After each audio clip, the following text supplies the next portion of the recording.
2. Proletarians and Communists. In what relation do the Communists stand to the Proletarians as a whole? The Communists do not form a separate party opposed to the other working class parties. They have no interests separate and apart from those of the proletariat as a whole. They do not set up any sectarian principles of their own by which to shape and mold the proletarian movement. The Communists are distinguished from the other working class parties by this only: 1. In the national struggles of the proletarians of the different countries, they point out and bring to the front the common interests of the entire proletariat, independent of all nationality. 2. In the various stages of development which the struggle of the working class against the bourgeoisie has to pass through, they always and everywhere represent the interests of the movement as a whole. The Communists, therefore, are on the one hand practically the most advanced and resolute section of the working class parties of every country, that section which pushes forward all others.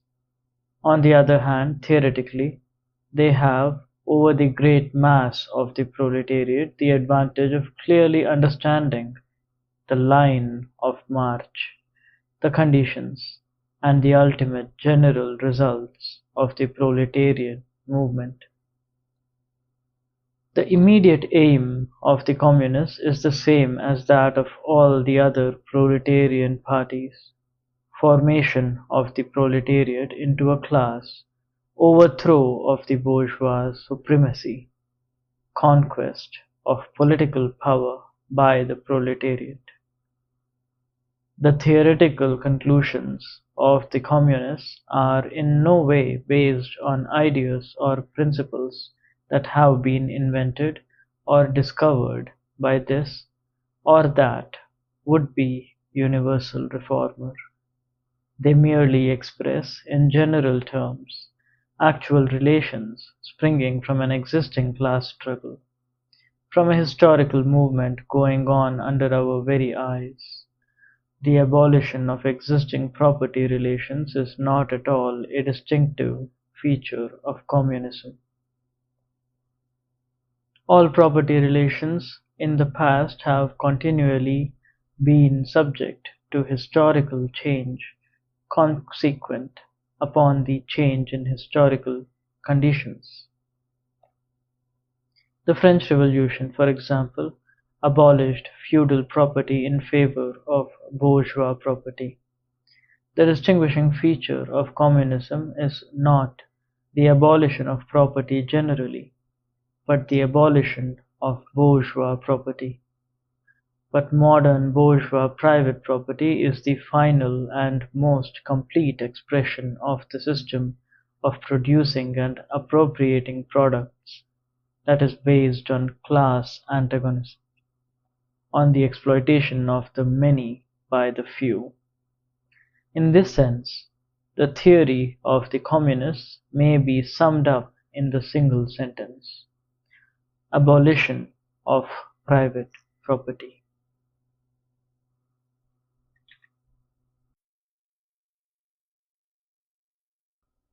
We Communists have been reproached with the desire of abolishing the right of personally acquiring property as the fruit of a man's own labor, which property is alleged to be the groundwork of all personal freedom, activity, and independence. Hard-won, self-acquired, self-earned property. Do you mean the property of petty artisan and of the small peasant, a form of property that preceded the bourgeois form? There is no need to abolish that. The development of industry has to a great extent already destroyed it, and is still destroying it daily. Or do you mean the modern bourgeois private property? But does wage labor create any property for the laborer? Not a bit. It creates capital, that is, that kind of property which exploits wage labor and which cannot increase except upon condition of begetting a new supply of wage labor for fresh exploitation. Property in its present form is based on the antagonism of capital and wage labor. Let us examine both sides of the antagonism. To be a capitalist is to have not only a purely personal but a social status in production. Capital is a collective product, and only by the united action of many members, nay, in the last resort, only by the united action of all members of society, can it be set in motion. Capital is therefore not only personal, it is a social power. When, therefore, capital is converted into common property, into the property of all members of society, personal property is not thereby transformed into social property. It is only the social character of the property that is changed. It loses its class character. Let us now take wage labor. The average price of wage labor is the minimum wage, that is, that quantum of the means of subsistence which is absolutely requisite to keep the laborer in bare existence as a laborer. What therefore the wage laborer appropriates by means of his labor merely suffices to prolong and reproduce a bare existence. We by no means intend to abolish this personal appropriation of the products of labor, an appropriation that is made for the maintenance and reproduction of human life, and that leaves no surplus wherewith to command the labor of others. All that we want to do away with is the miserable character of this appropriation, under which the laborer lives merely to increase capital, and is allowed to live only in so far as the interest of the ruling class requires it. In bourgeois society, living labor is but a means to increase accumulated labor. In communist society, accumulated labor is but a means to widen, to enrich, to promote the existence of the laborer. In bourgeois society, therefore, the past dominates the present. In communist society, the present dominates the past. In bourgeois society, capital is independent and has individuality, while the living person is dependent and has no individuality. And the abolition of this state of things is called by the bourgeois abolition of individuality and freedom. And rightly so. The abolition of bourgeois individuality, bourgeois independence, and bourgeois freedom is undoubtedly aimed at. By freedom is meant, under the present bourgeois conditions of production, free trade, free selling and buying. But if selling and buying disappears, free selling and buying also disappears. This talk about free selling and buying, and all the other brave words of our bourgeois about freedom in general, have a meaning, if any, only in contrast with restricted selling and buying, with the fettered traders of the Middle East, but have no meaning when opposed to the communistic abolition of buying and selling, of the bourgeois conditions of production, and of the bourgeoisie itself. You are horrified at our intending to do away with private property, but in your existing society, private property is already done away with for 9/10ths of the population. Its existence for the few is solely due to its non-existence in the hands of those 9/10ths. You reproach us, therefore, with intending to do away with a form of property, the necessary condition for whose existence is the non-existence of any property for the immense majority of society. In one word, you reproach us with intending to do away with your property. Precisely so. That is just what we intend.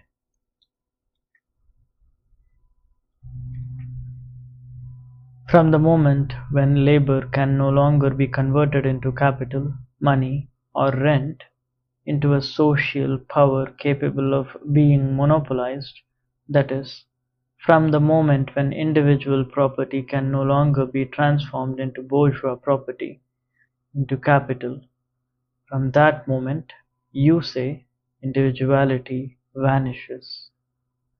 You must therefore confess that by individual you mean no other person than the bourgeois, than the middle-class owner of property. This person must indeed be swept out of the way and made impossible. Communism deprives no man of the power to appropriate the products of society.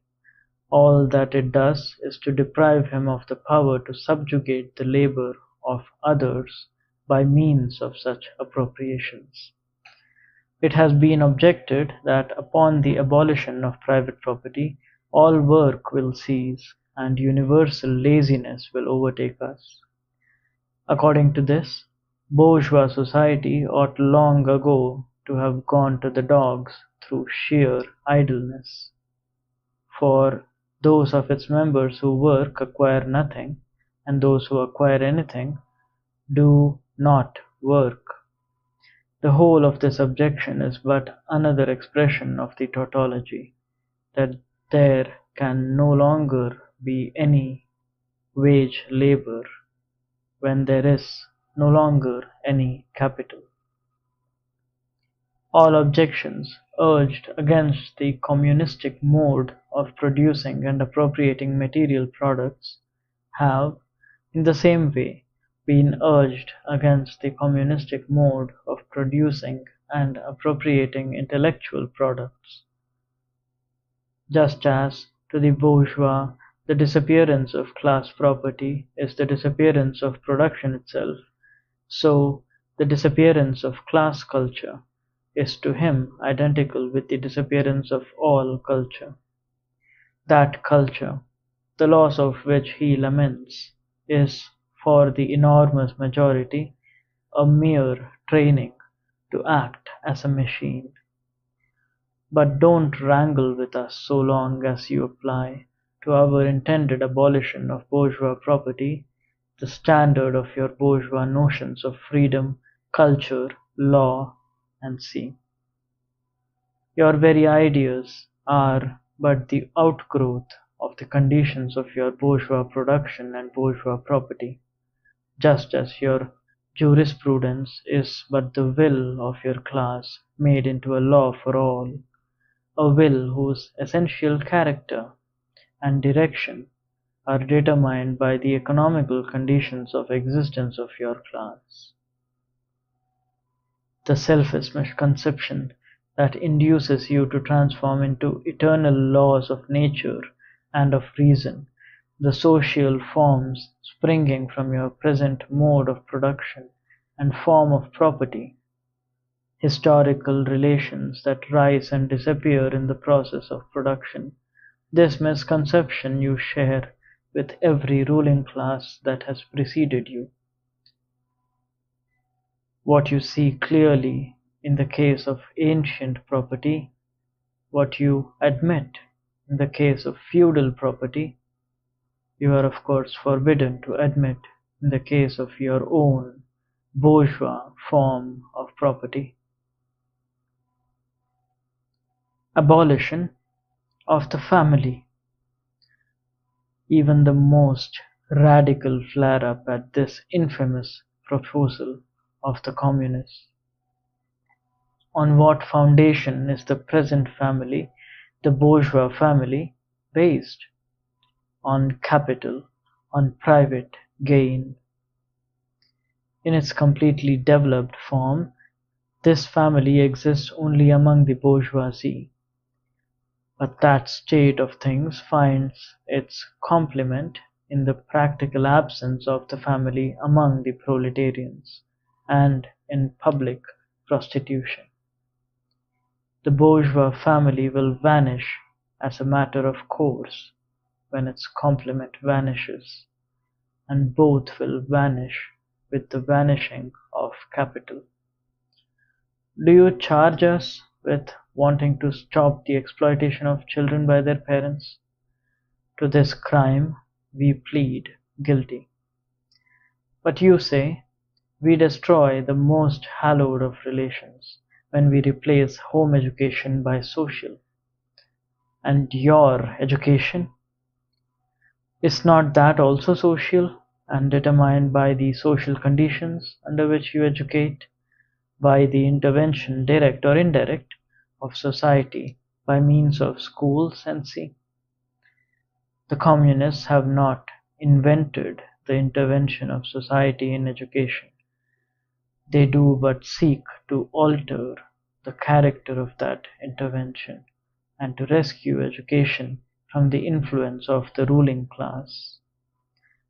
The bourgeois claptrap about the family and education, about the hallowed correlation of parents and child, becomes all the more disgusting, the more by the action of modern industry all the family ties among the proletarians are torn asunder, and their children transformed into simple articles of commerce and instruments of labor.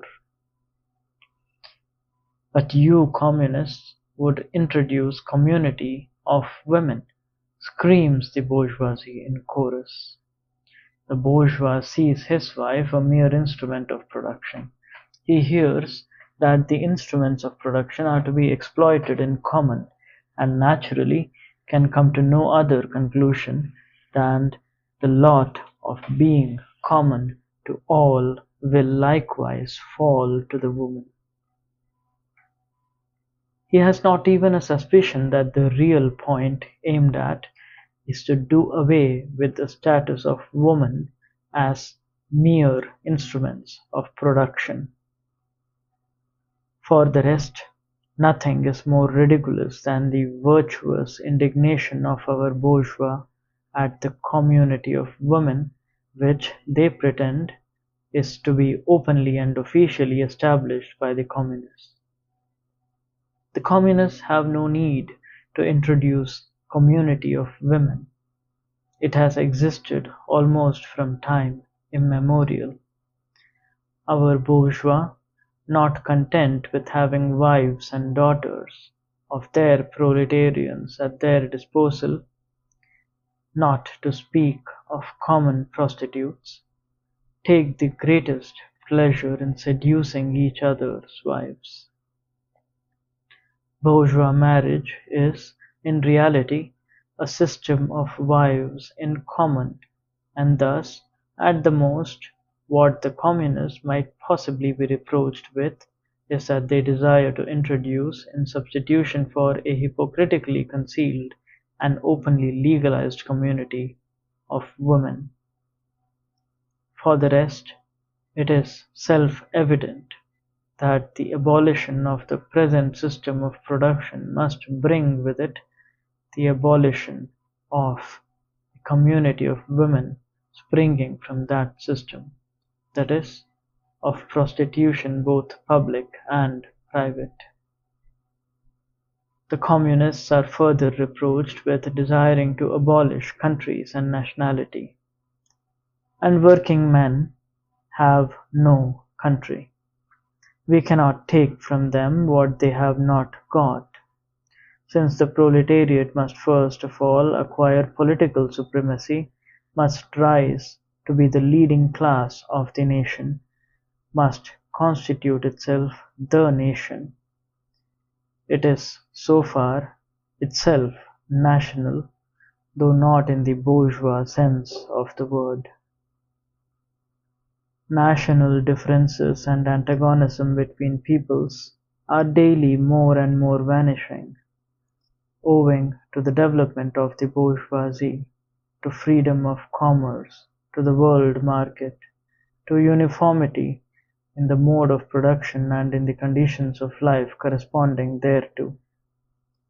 The supremacy of the proletariat will cause them to vanish still faster.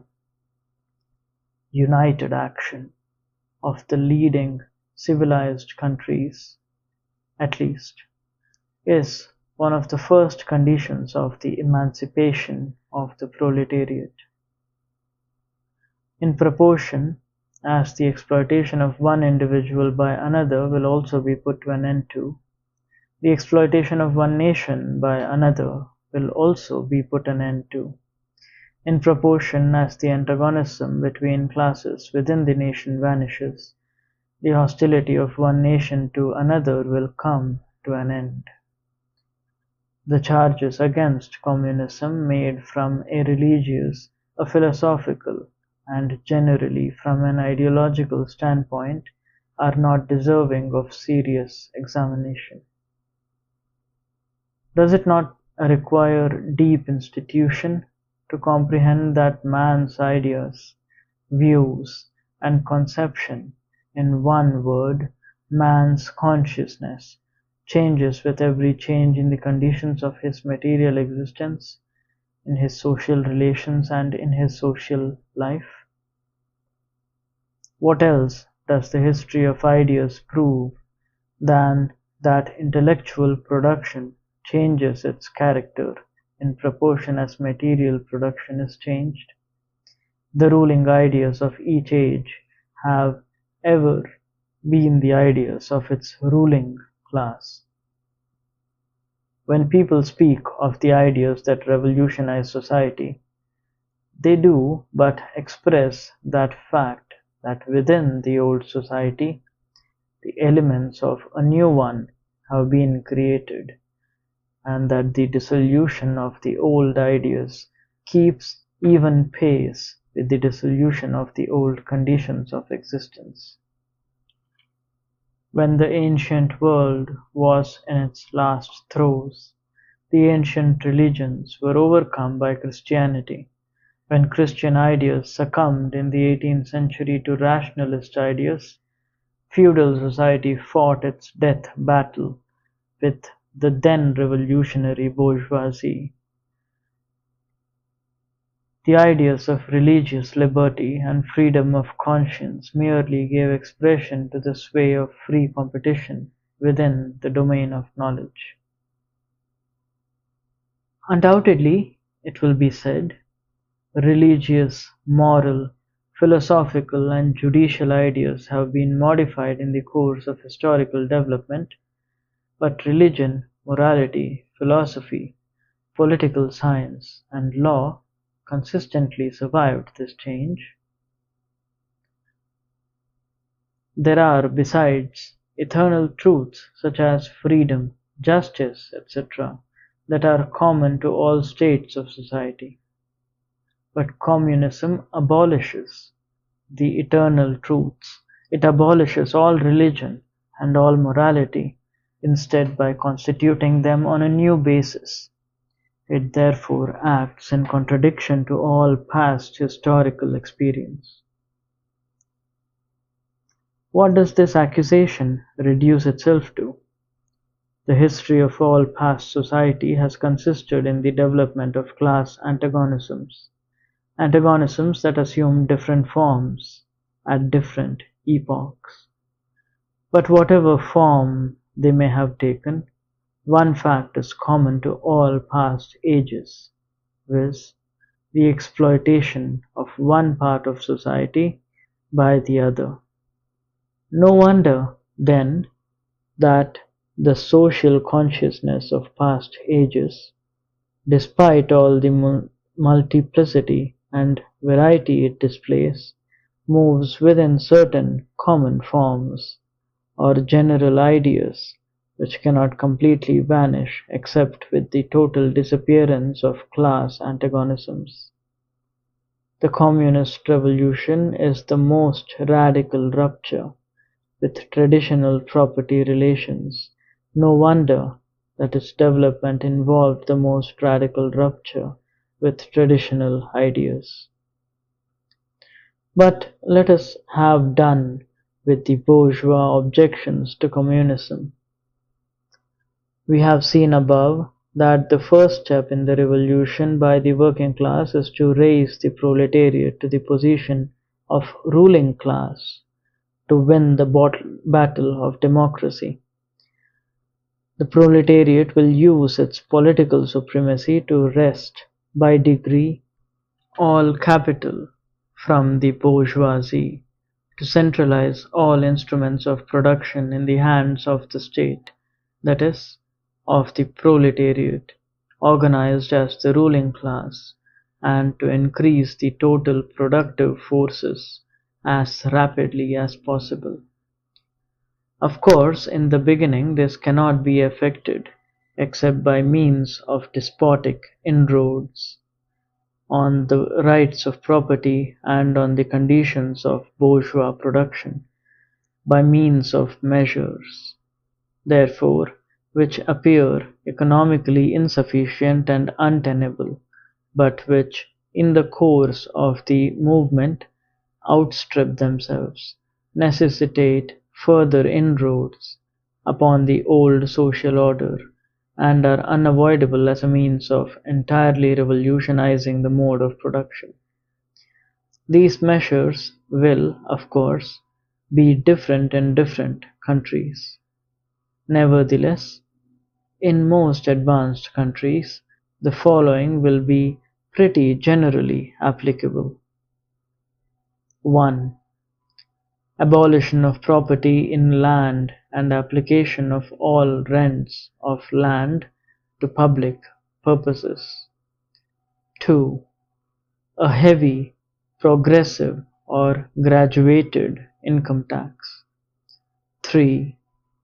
Abolition of all rights of inheritance. Confiscation of the property of all emigrants and rebels. 5.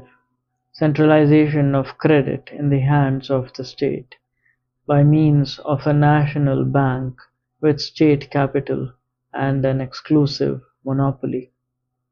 6. Centralization of the means of communication and transport in the hands of the state. 7. Extension of factories and instruments of production owned by the state, the bringing into cultivation of wastelands, and the improvement of the soil generally in accordance with a common plan. 8. Equal liability of all to work, establishment of industrial armies, especially for agriculture. 9. Combination of agriculture with manufacturing industries, gradual abolition of all the distinction between town and country, by a more equable distribution of the populace over the country. 10. Free education for all children in public schools, abolition of children's factory labor in its present form, combination of education with industrial production, etc., etc. When, in the course of development, class distinctions have disappeared, and all production has been concentrated in the hands of a vast association of the whole nation, the public power will lose its political character. Political power, properly so called, is merely the organized power of one class for oppressing another. If the proletariat, during its contest with the bourgeoisie, is compelled by the force of circumstances to organize itself as a class, if, by means of a revolution, it makes itself the ruling class, and as such sweeps away by force the old conditions of production, then it will, along with these conditions, have swept away the conditions for the existence of class antagonisms and of classes generally, and will thereby have abolished its own supremacy as a class. In place of the old bourgeois society, with its classes and class antagonisms, we shall have an association in which the free development of each is the condition for the free development of all.